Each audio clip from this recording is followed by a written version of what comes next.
Antes de comenzar con leyes de Kirchhoff, primero debemos entender algunas cositas, como por ejemplo, ¿qué es un nudo? Nudo es el punto de conexión de tres o más conductores, o sea, un empalme. El punto de conexión de estos tres conductores se lo denomina nudo. Puede darse el caso de tener cinco conductores. El concepto es el mismo. El punto de conexión de estos cinco conductores se llama nudo. Ahora que ya sabes qué es un nudo, veremos qué es una rama. Rama es una o más resistencias asociadas en serie ubicada entre nudos. Como se ve en el esquema, tenemos una resistencia entre dos nudos, transformándose este cuadro en una malla. Y si tenemos malla, tenemos un circuito cerrado. Malla es un circuito cerrado formado por una fuente y una o más resistencias en serie.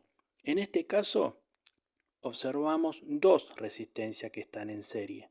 Cuando decimos que las resistencias están en serie, es porque ellas están conectadas una detrás de la otra, como para que se entienda, como vagones de tren, una detrás de la otra, formando un solo camino de conductividad.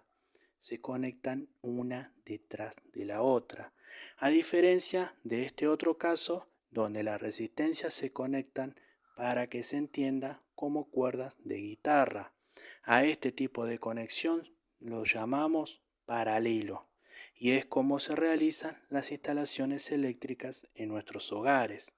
Fíjense en uno de los extremos de las resistencias tenemos un nudo, o sea, un empalme, tanto en el polo positivo como en el polo negativo. A esto se lo denomina un circuito de tres mallas. Ahora sí podemos comenzar con leyes de Kirchhoff.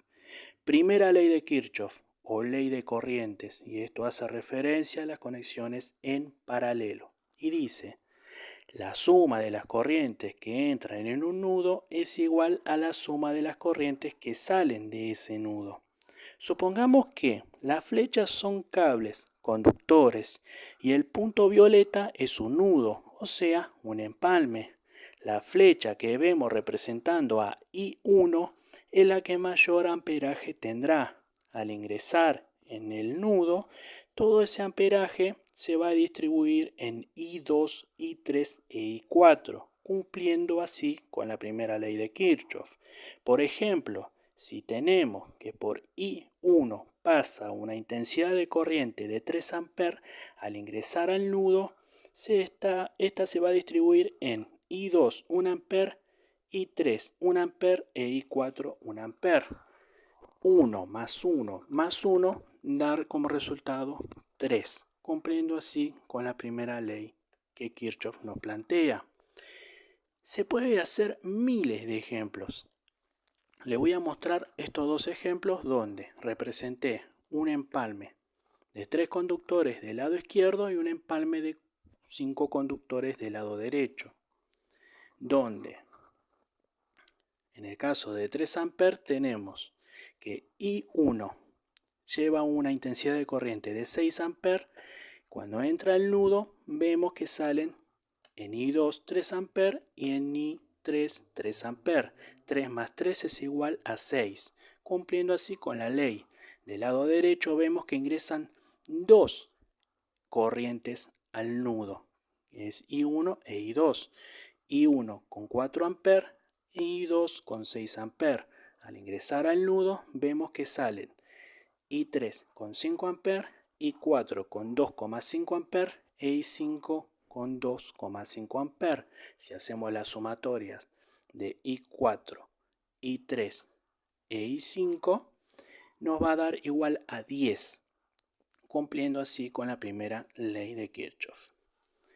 Ahora vemos la segunda ley de Kirchhoff, que es la ley de tensiones y hace referencia a los circuitos cerrados y dice, la suma de las caídas de tensiones en cada resistencia es igual a la tensión aplicada. Si por ejemplo nosotros tenemos una batería de 12 volt, en cada resistencia, que estas son 3 resistencias conectadas en serie, nos va a generar una caída de tensión de 4 volt en cada una de ellas. Si hacemos la sumatoria de 4 más 4 más 4 nos va a dar igual a 12 volt. Esto es la segunda ley de Kirchhoff. Para terminar le voy a mostrar un circuito en paralelo y otro circuito en serie. Y vemos las diferencias. Les voy a dar un ejemplo. En mi país, Argentina, tenemos un voltaje de entrada en cada casa de 220 volt. Si nosotros conectamos las resistencias, o sea, las lámparas en serie, lo que va a provocar es que estas se van a iluminar poquito o nada. Depende de las cantidades de lámparas que se conecten. Si se conectan 3 lámparas, se va a hacer una división de 220 dividido 3, y si se conectan 10 lámparas, se va a hacer una división de 220 dividido 10. O sea que va a tener menos fuerza todavía para que se pueda iluminar esas lámparas. Recordemos que voltaje es la fuerza con la que empuja a los electrones a través del conductor, y necesita de esa fuerza, necesitamos la fuerza suficiente, que es 220 volt, para que las lámparas funcionen. Si nosotros conectamos en paralelo, todas las lámparas van a tener una tensión de 220 volt. Así que las conexiones en una casa siempre se realizan en paralelo y no en serie. Esto es un error que se suele cometer también al principio, cuando uno recién empieza a realizar instalaciones eléctricas. Es muy común este error. Vamos a ver, por supuesto, muchos ejemplos para que lo vean y sepan también cómo resolverlo. Muy bien, hasta acá el video de hoy. Espero que les haya gustado. Si te gustó el video, dale like, suscríbete, compartilo, y te agradezco mucho por haber llegado hasta acá.